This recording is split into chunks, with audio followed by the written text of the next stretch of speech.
wonderful. You have a wonderful voice. Yes, it does. Yeah. And it's always good when we can be sisterly and support one another. It's very important. And shout out to the ladies of Delta Sigma Theta, Sigma Gamma Rho, Zeta Phi Beta, and of course Alpha, Kappa Alpha Sorority Incorporated.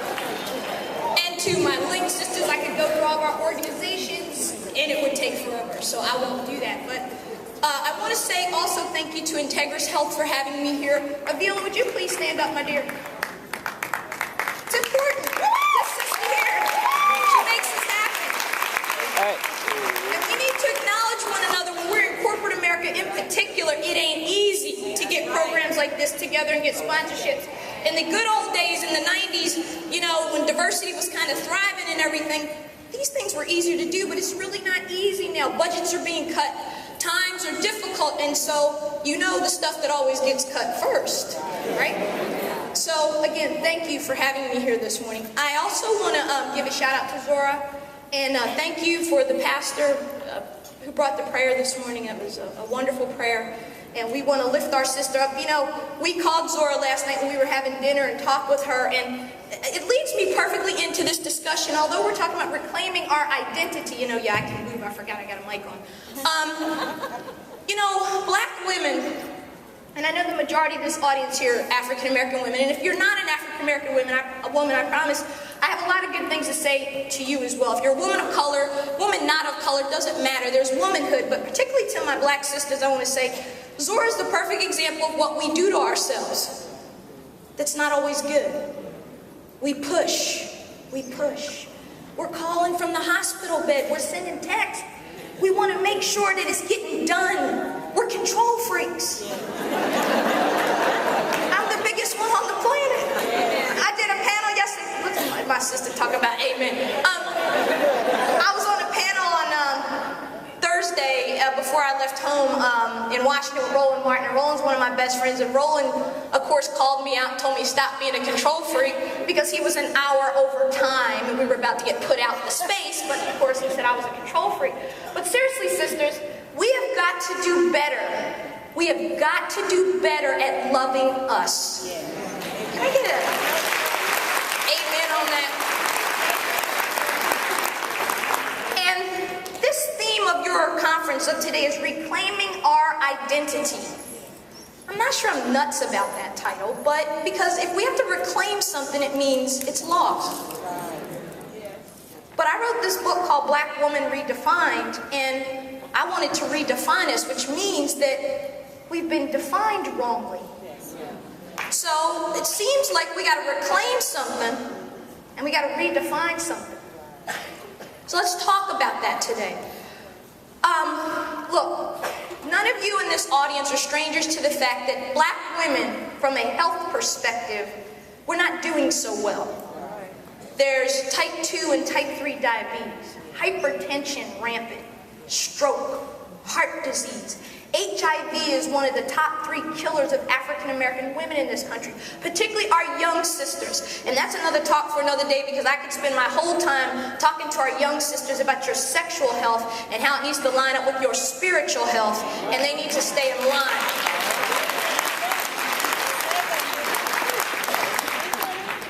And I think it's very important that as we look at one another, look to the woman next to you and say, "You're fabulous."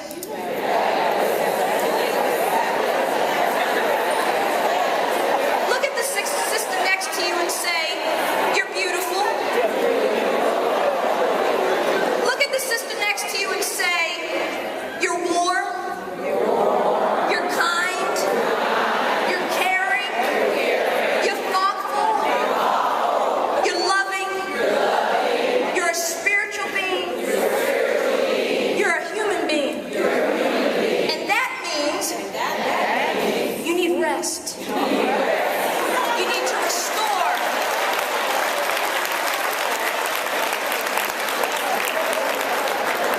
I'm already off script. I done threw text out the box, so.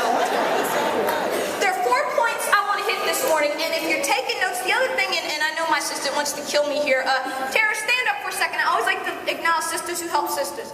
Tara Riley is a businesswoman from South Carolina. She's one of my girls. She flew here to Oklahoma to support me because my real admin, CEO of a company making a lot of money, and she's acting as my assistant today. That's how we support each other. That's sisterhood. We need to do more collaborating and lifting as we climb, because we forget to lift as we climb. And I think, and again, I just been aside, Oprah and Iyanla, y'all been watching Life Class? If you haven't, go on OWN Network and download parts 1 and 2 of Super Soul Sunday, where Oprah's talking to Iyanla about her journey. And I wrote a piece, if you guys want to Google this or look it up later, for Huffington Post titled Oprah and Iyanla's Public Breakup to Makeup. Top piece right now, because not only are sisters reading it everywhere, but all women are reading it, because it's a model for all of us sisters. Hear me on this, of how we should treat one another when we mess up. Because if you remember, part of this reclaiming and redefining is the biggest thing that I talk about, because how we treat one another. Every woman in this knows what it's like to be beat down by another sister. Every woman in this room knows what it's like to be betrayed by another sister. To have the sister, instead of lifting you, she stumped on you. We all know what that feels like, and it's got to shift and it's got to change. And if you look at Oprah and Iyanla's relationship, 11 years ago, if you remember, Oprah used to give Iyanla the stage. She would sit, this is Oprah we're talking about. She would sit down and let the woman have her platform. And when it came time where Iyanla thought she was big enough and needed her own show, Oprah said, it's not time yet. And Iyanla said, yes it is. You're threatened by me. Oh, how many times have we heard that one? We don't like to listen. So Barbara Walters calls and says, I'll give you your own show. Said the devil to the floor. That's the devil. I'm kidding. I love Barbara Walters. That's your feeling. I'm going to watch it. But on a serious note, Barbara called and offered her what she wanted. Now, sometimes what we want is not good for us. And as you know the story goes, sisters, what happened?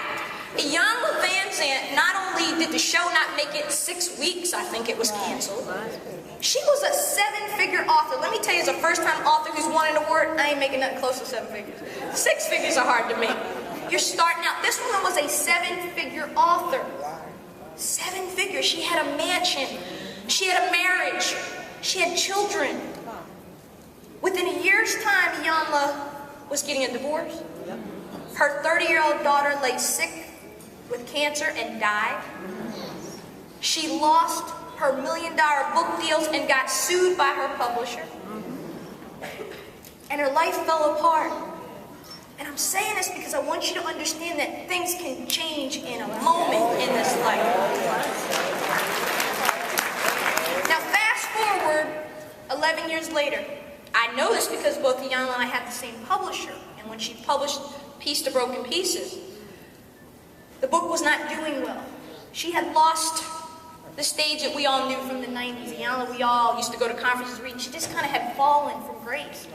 And Sister Oprah stepped in, and just before Oprah's show was canceled, not canceled, she retired, just before Oprah retired in 2011, she brought Iyanla on to talk about this journey. And of course, she got back on the New York Times bestseller list. She had big book deals again. But she was a changed woman. And that's really what our purpose is today. Talk about changing who we are, redefining who they see us as and who we see us as. And Oprah saved this sister once again. And if you watch them now, I tell you, please go on and watch these episodes. They will bless your life. Iyanla Vanzant is a different human being because she lost everything. And she got humbled.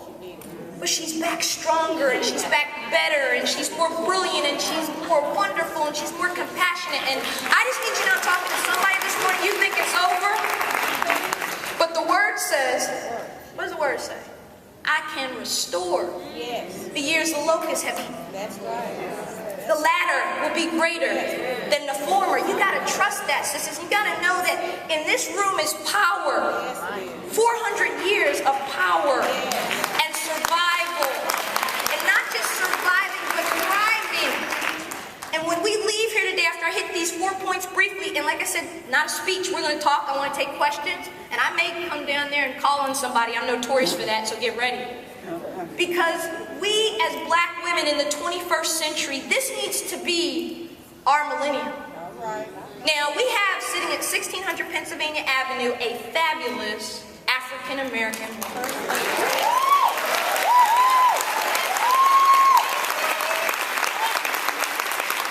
How many of you saw her speech at the DNC? I tell you what, the president didn't need to talk. They could have closed down a convention after that. Between Mrs. Elwin and former President Clinton, I thought they did him a pretty good job, and I thought he just did. Now I'm a journalist. I'm not supposed to be partisan like this. I apologize. I'm home so I can talk to you. Let's get to these 4 points that I want. And again, I want you taking notes, and I want you tweeting, and I want you Facebooking. And by the way, we're going to have a contest here. I have a book, and I'm going to give away a book. I mean, we're going to have a book signing afterwards, and hopefully you all will get a copy. And Barnes & Nobles is here to help us. The paperback edition comes out in November, and I'm really excited about the paperback edition because Mrs. Obama did something in the paperback edition. But the hardcover is a collector's item now because there's very few of them left. And the book did exceptionally well, and I want to give away a copy to the person that we're going to tweet the most, or we're going to post, and we're going to check out who's sending tweets. So if you're on Twitter, I'm at Sophia Redefined, which is Sophia Redefined. And if you're on Facebook, go ahead and post too. Just take care of some of the nuggets and some of the wisdom that you feel you get out of this. So share it with other women. Bless other women with what we're talking about here today. Women who couldn't be here. Now I'm going to have to put on these pink and green glasses because I can't see. And it's okay. It's all good. All right. 4 points I want to hit, and then it's yours. As the preachers like to say in church, I'm a preacher's sister, and my granddaddy was a preacher. I come from a long line of preachers in my family. I have no desire to be one, however. I'm the bad seed of the family. I got a potty mouth, all that kind of stuff, so I have to watch myself. All right. So, the first point, what is our identity? Where does it come from? All right, here's where we get audience participation. Do we have mics in the room? I mean, out there? Do we have any? We don't have any? Okay, not a problem. So if you stand up and I call on you, you got to talk really loud, and then I'll repeat what you say. Does anybody want to take a crack, sisters, at where you think our identity comes from? Particularly as black women in this country, where does our identity come from? What's it originate from? I'm going to call my story right there, because you're not shy. So where do you think our identity comes from? I think it's family. Family. About the times. And The culture. The culture that will shape us. And also I think you have to think about our culture and our understanding of identity has changed over time. So our identity as black women has changed over time. And that's good too. Okay. However, you're going to speak to what happens when it changes over time. It's not quite so good. Right. Change isn't always a good thing, right? Anita, let me call on you for a second here. I'm looking for a certain answer. You kind of got close, but what do you think? How do we get our identity, particularly as black women in this country? Well, a lot of people would say from the media. From the media. That would be your magazines, your TV. Magazines, TV. I mean, like the Real Housewives of Atlanta? Basketball wives? Hip-hop? Atlanta, what's it called? Something like that. But I agree, your family is definitely a Family. The answer, these are all very good responses, but here's the answer that I'm looking for. As black women, again, we're unique. There is no other female that walks on the face of this earth, and I will say this, I've said it on TV, and I'm not shy about it, that has our unique journey. No one. It doesn't mean that other women from other cultures haven't struggled. They have. But our forebears came here in chains in the hull of ships against their will. Our history is what defines us as black women. Uniquely in a way that not our Latino sisters, our Caucasian sisters, or our Asian American, and even our Native American sisters. And yes, certainly they were robbed, without a doubt, of their history, of their land. And yet, here we are, 400 years later, we got a black president and a black first lady. But you know what? We've got a conference, the same conference, Julianne Malveaux was there. You all know her, one of your esteemed members, former president of Benton College. And Julianne is an economist, for those of you who don't know, an MIT-educated economist. When she was at MIT, there were 2 black people there. And in the 70s, you can imagine that was a rough journey. Julianne broke down some statistics that were just jaw-dropping about where we are, not as just black people, but as black women. Do you know the average median wealth for a black woman in this country? Do you know what that is? Has anybody read that report? Does anybody know what that number is? A black woman, your wealth. By wealth, I mean your savings, your assets, what you have for a working class, middle class black woman. Anybody want to venture a guess? Just throw a number out at me. 40,000? 60,000, 10,000? 20,000. If you have Google right now, why don't you go ahead and Google the black wealth for black women, wealth for black women. You're going to find out it's $5. I'm not making this up. Talking about if you take the aggregate of our sisters, at least 40% or more of black people in this country live in poverty. Sisters, this is an elite group here. It doesn't mean folks aren't working hard and struggling. I'm talking about we're privileged just to be here. Many of our sisters are left behind, single moms. 73% of our babies are born out of wedlock. 73%. Over 60% of households headed by black women in this country, single heads of household. I'm not saying this to depress you. I'm saying this to say to you that with all the success we have, we've got a long way to go.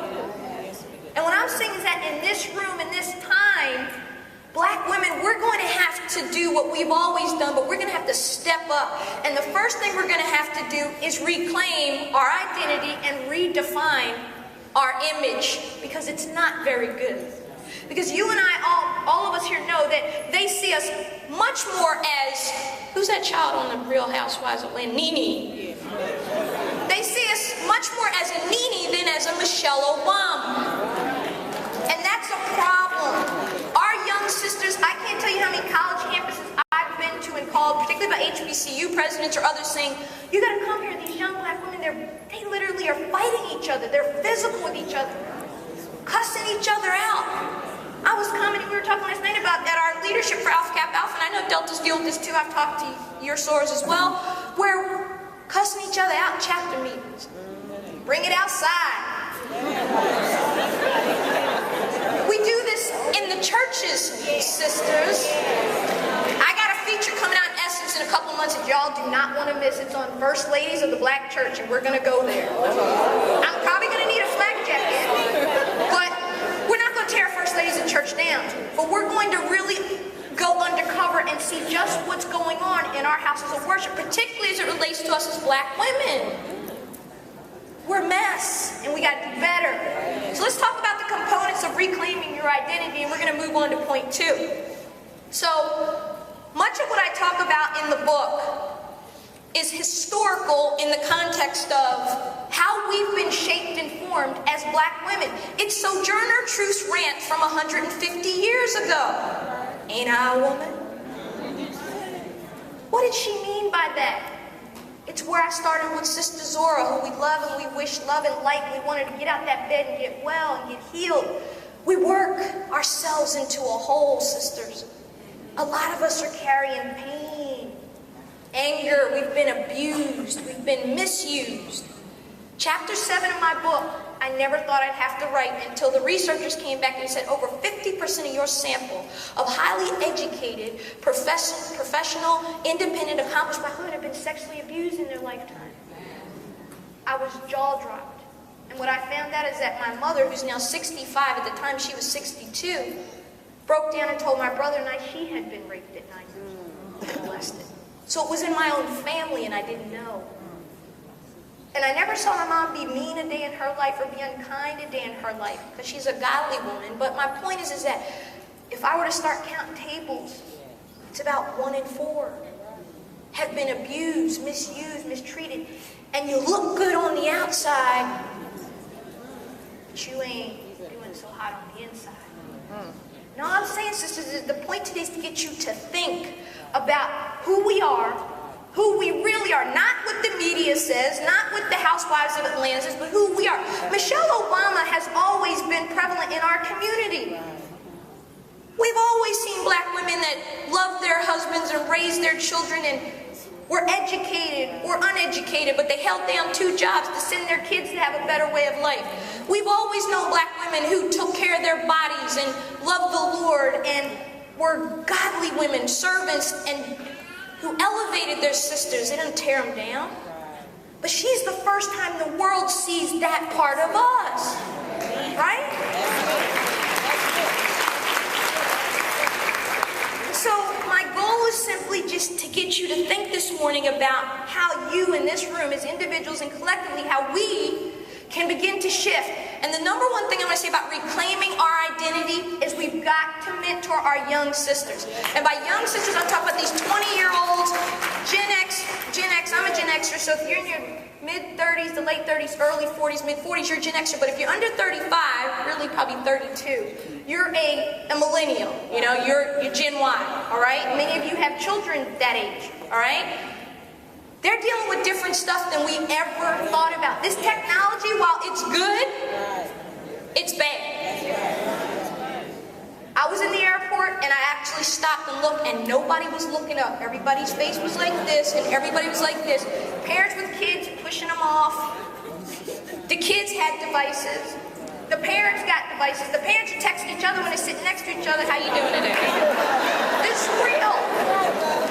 Sisters, I want to, on this point number 1, just reclaiming our identity. This isn't a hard one. It simply means overcoming the stereotypes. It means not living up to who they say we are. It means respecting your fellow sister. It means loving your fellow sister. It means elevating, lifting as you climb. It simply means that you refuse to answer to what they say we are on the TV, in the media. That's not who we are as black women. It's just not. Some of us may act that way, but that's not the majority of us. So mentor, and by mentor, and I mean this, sisters, we make a lot of excuses, but when we want to go shopping, we go shopping. When we want to go take that trip, and I'm not lecturing to you, I'm asking you to help save a generation because they're in trouble. Some of the stuff you'll read when you read my book, particularly chapter 6, which is titled, Jesus is Your Savior, Not Your Man. That's provocative on purpose. Because we've shifted in a way, so many of us now, black women, 44% of black women will never marry. 44%. That number's in the low teens, maybe climbing upwards for our white sisters and even our Latino sisters, etc. 70% of professional black women are unmarried in this country. I said 70%. So the church has become a real central place for us, of solace, of comfort, of nurturing. It's become our family in a different way than it was maybe when we were growing up. And so we need each other now more than ever, because what you know from the demographics, sisters, is that you're going to live alone longer. You're going to be single longer. Even if you wed and have a family, you could, as we said, life changes on a dime. I went to the Oklahoma City site with the bombing, with the Murrah building, and it's first place I asked the driver to take me when I came here because I wanted to go and see. And of course, it's a very moving, very humbling sight to see. And when I saw the chairs with the little chairs, meaning that the babies had perished, I asked the guard, I said, what is that? And he explained the story of this one family, this Army recruiter, his first day on the job. And he brought his wife and his 2 daughters to see his new office. When that bomb went off, they were all in his office. The husband and the wife and 1 little girl survived. But the baby, who was playing with something, was sitting in just the wrong spot on the floor, wherever. And she died. And I bring that up to say, because I want me to remind you, you all were here when this happened. The rest of us mourned with you. I lived 2 miles down the street from the Pentagon when that second plane crashed into the Pentagon.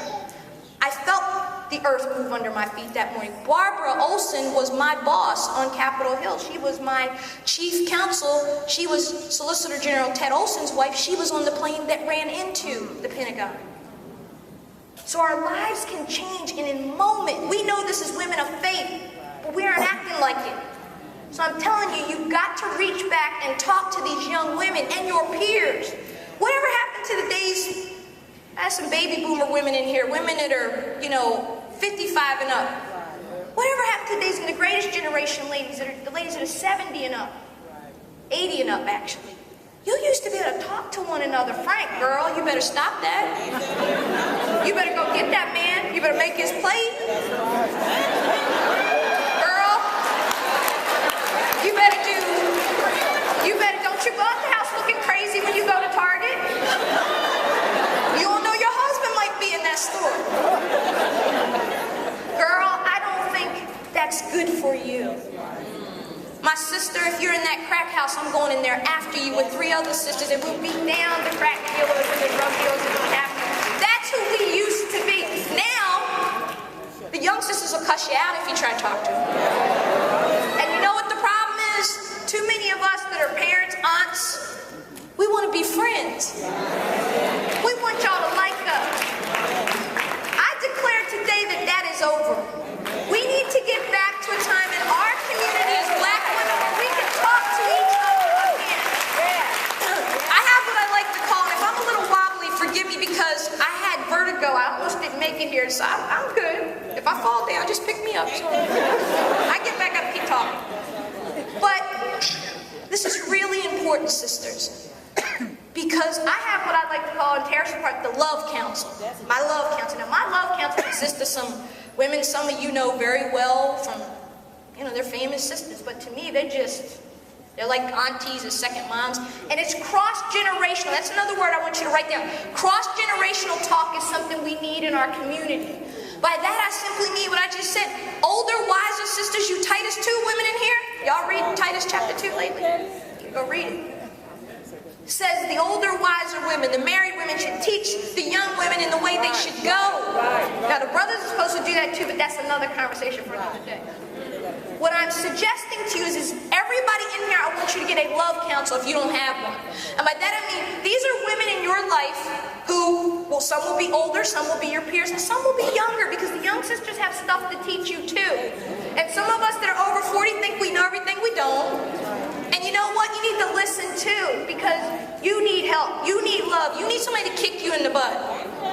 My love council has permission, unfortunately for me, because they exercise this, to say whatever to me, to check me before I wreck me, because trust me, I can wreck me, as can each of you. And they have permission to call me up, to get in my business, to keep me accountable, like I said, that sexual and that spiritual.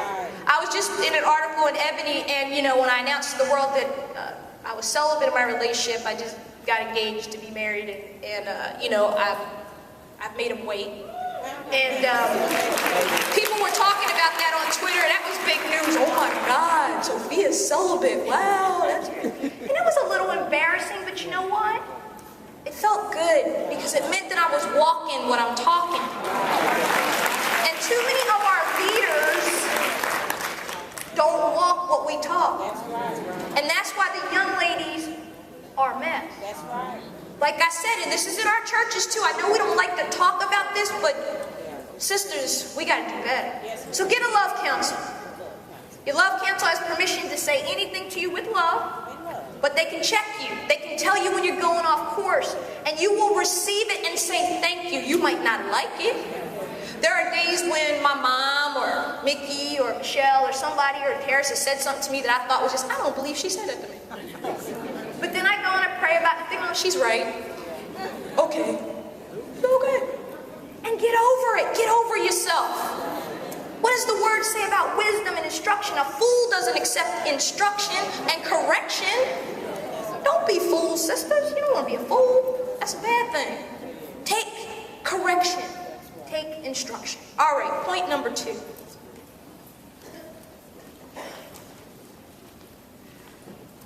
We need to support and celebrate one another. We kind of talked about that already. I wrapped it in there already. But what am I saying? Reclaiming our identity and redefining ourselves, we have to love each other. And some of you are thinking, I don't need to do that. Why? You don't know how many sisters I've tried to trust who did me wrong. You don't know how many sisters I helped, they spit on me, they backstabbed me. Yup, it's true. That's just called getting caught being human. That's right. Show a little grace. Don't you need some? I'm talking to me most of all. I just had a knockdown drag out with one of my best girlfriends, sorority sister, woman of God. She's acting out. It's true.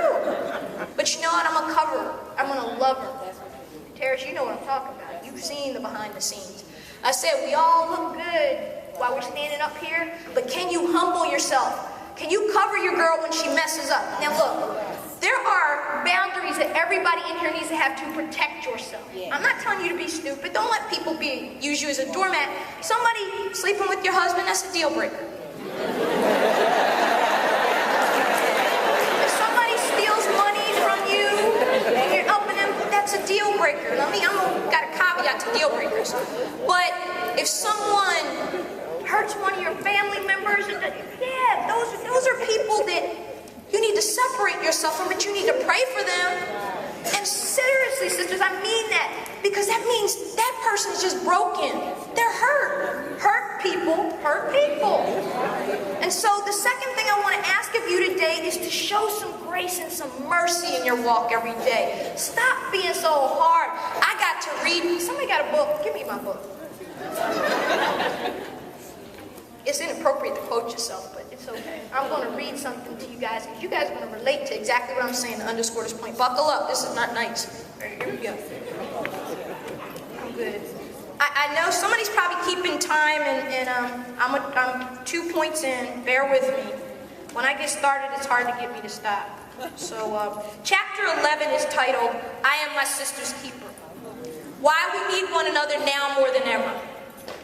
In the updated version, it's called Sisters Heal, because I did a series in Essence that was so popular that we decided to kind of put that and do a new chapter 11.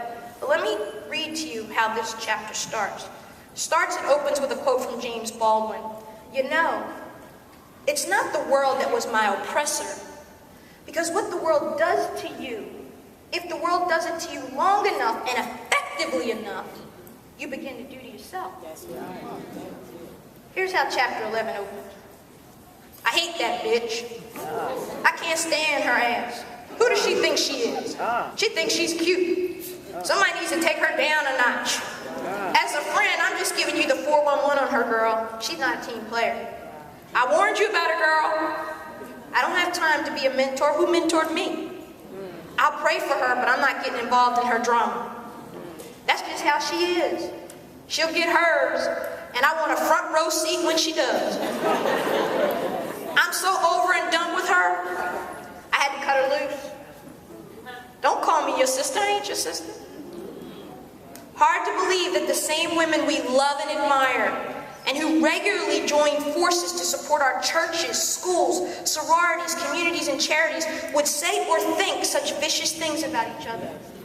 Sadly, these brutal words punctuate the everyday conversations of sophisticated, smart, dynamic, professional women, sisters, who have no problem telling you, seemingly with pride, that this is how they talk about other black women. Let me ask you a few hard questions, and I want you to think about this. You don't want to respond, but just think about it. Have you ever made any of these comments? I have. Ever thought them? I have. Ever sit passively by as another sister was being savaged behind her back by another black woman and say nothing? I have. Ever been the victim of these kinds of attacks? Oh, yes, I have. So I want you to think about that, because you guys were laughing when I was reading this, and you know why you were laughing? Because you know it's true. You've heard it said. You've heard people say it right after they got done out of worship in the vestibule when people were talking. You know, the first lady's a mess today. Did you see how she looked today? Why she got that skirt all tight on her butt for? I don't know why that man want her anyway. He just got out of church.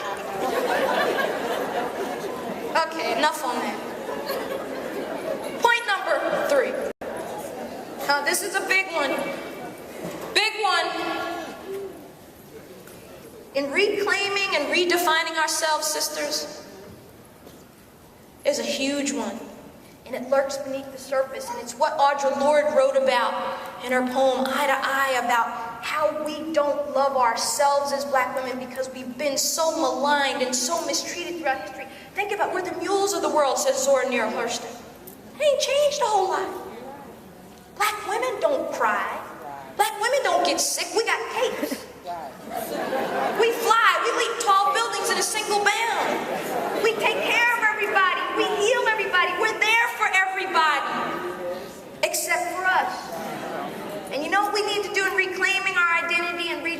ourselves, sisters, we need to let it go, as T.D. Jakes likes to say. What do I mean by let it go? We need to let it go.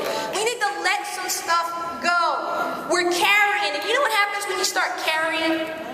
You get weighted down. You can't walk upright. Your heart gets closed because you're so busy remembering what he did to you that you can't see the he that's in front of you wanting to love you. You're so busy thinking about that sister that done you wrong, your girl, your ace. You can't see the blessings of the good women God has in your life. You're so bitter about the promotion that you didn't get, and yeah, you're right, you deserved it. You got screwed. Sorry, I shouldn't say that. They took it from you. Somebody done you wrong, somebody love song done wrong. Let it go. Let it go. Repeat after me. Let it go. Everybody here should read T.D. Jakes' book, Let It Go. It's just out about 6 months ago. Fabulous. I've read it 3 times. Because a lot of the women in this room, some didn't have fathers. They don't even know what a positive male role model looks like, particularly our young sisters. They're growing up in blended families, different families, single parent. They don't even know that a man should court them and give them flowers and not text them and say, hey, yo, you finna chill? I got some food you finna cook? You think I'm making this up? I mentor the sorors at Alpha Chapter at Howard, and I take them to lunch, once a quarter, and I get in their business. I want to know who you're dating, what you're doing, So all these young ladies are beautiful. They're pre-med, pre-law, whatever. They're dating fools. And you know what? They've never had a flower brought to them.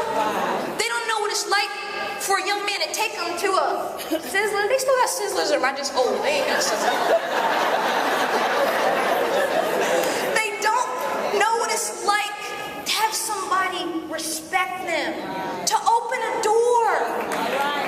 And you know what? They've come to accept that that's the norm. My young sisters out here, buckle up. That is not the norm. That is not acceptable. That is not how you are to be treated. That is not how you are to be valued.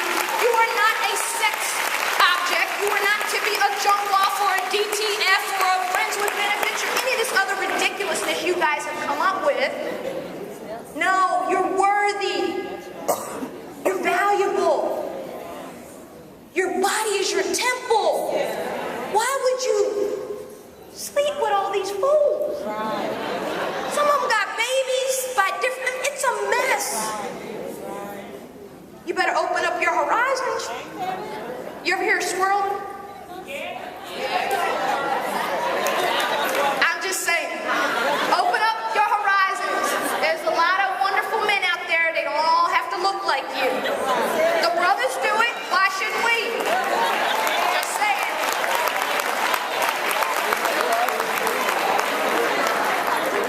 Okay, so my last point, and then the lesson is yours. And then we can take some questions. The subtitle of my book is Discovering Fulfillment in the Age of Michelle Obama. That subtitle came directly out of the research from what black men had to say about Mrs. Obama, what black women had to say about Mrs. Obama, what white men had to say about Mrs. Obama. Our other sisters of other hues, she is so enormously popular and loved, even conservative white males like her. I mean, I remember when, when she had to go on Gayle King in January. You guys remember when that book by Jodi Kantor said that Mrs. Obama was in essence an angry black woman? Yeah. And this is why I love Mrs. Obama. She went on with Gayle King and said, they're trying to make me out to be some angry kind of black woman. She said the words. But do you know how wild it is that the First Lady of the United States had to go on national TV and actually dismiss the notion that somehow she's angry and she's running around the White House terrorizing folks? I know this woman. She's nothing close to that. Have you ever seen her not smiling, not embracing, not loving? They can't handle the fact that that's who we really are.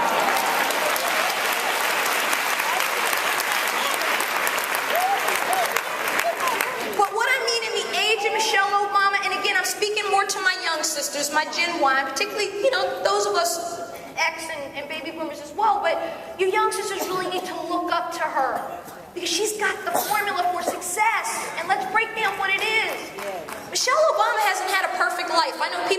lost her father to MS. She lived in a 2-bedroom house. I didn't say a 2-bedroom house. I said a 2-room house. Yes. Okay? She knows what it's like to be poor, but rich at the same time because she had love in her life. She and the president just paid off their student loans not too long ago. I know what that's like. Those law school loans are rough. I'm still paying. Took an equity loan out the house, still paying them. They own you. But my point is, sisters, let's look at Michelle Obama and then I'll take questions. She's physically fit, is she not? She wakes up every morning at about 5 a.m. before the president, who's still soundly sleeping at this point. She wakes up, she goes down to the gym. She has those fabulous arms because she works on them. She didn't get those because she paid for them. She went out and she did the lifting, she did a push-up. Did you guys see the Jimmy Fallon? If you haven't seen that, Google, it'll make you laugh. And she's, but again, she's physically fit. She's a woman of faith. They read the Bible as a family and they pray every night. She loves the Lord. Her mother lives with them. And you imagine if you're the president, you must really love your mother-in-law. She is, in the residential quarters, they're no bigger than this room. The top floor of the White House, where the families might be as large, and I'm talking about maybe not even this large. There's a kitchen and there's bedrooms, but it's not a lot of space. It's not like they got a 6,000 square foot house where you can go down to the man cave, and there's none of that. And Mrs. Obama's mom lives with them because there's continuity in the generations. She's there for the children when they're gone. That's cross-generational talk in action. Grandmama's living there. Have you guys ever stopped to think that there are 3 generations of black women living at 1600 Pennsylvania Avenue? That's powerful. And not only does it model well to our community, but for white communities and other communities to see a happy, well-adjusted, church-going, black family that actually love each other and like each other. The president and the first lady actually really love each other. They really are cute. They cuddle. You've seen them, but that's real. That's not contrived. So Mrs. O is demonstrating to us, sisters, how to be powerful and independent and all those things. She's well educated. She, as many people don't realize, was the breadwinner in that marriage pretty much the whole time. Because the president was running for office. He was chilling. Mrs. Obama was holding it down. Some of y'all understand what I'm saying. And yet, she would tell you, as she has, that marriage has had trouble. They almost maybe called it a day. But you know what? The story I heard, and I can't say this on tape, but I'm gonna. I understand that Mrs. Robinson was there. And Mrs. Robinson and a community of folks, like I talked earlier, came together and said, y'all ain't breaking up. That's not an option. Because there's nothing wrong here that can't be fixed or addressed. You can't leave a man, sisters, because he puts socks on the floor and doesn't take the trash out. Just saying. I'm serious about this. And she also models on something she's talked about a lot, and I'm saying this again to my young sisters who are not yet wed and have not met the right guy yet. Probably right in front of you. You probably don't want to see him. Because he ain't got bling, and he don't got a fly car, and he ain't pretty.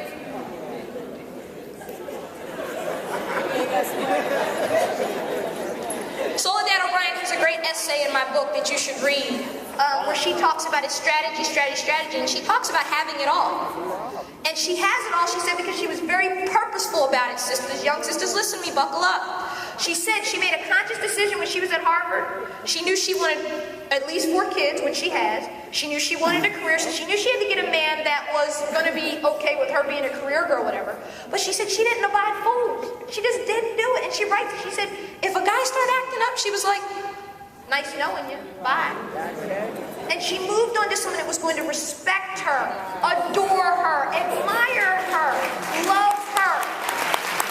She didn't wait around like Ray decided that he was going to date sister over there and this one over there and he might get back to you when he felt like it. Some of y'all know what I'm talking about. You messing with men like this who are wasting your time. They do not Barack Obama.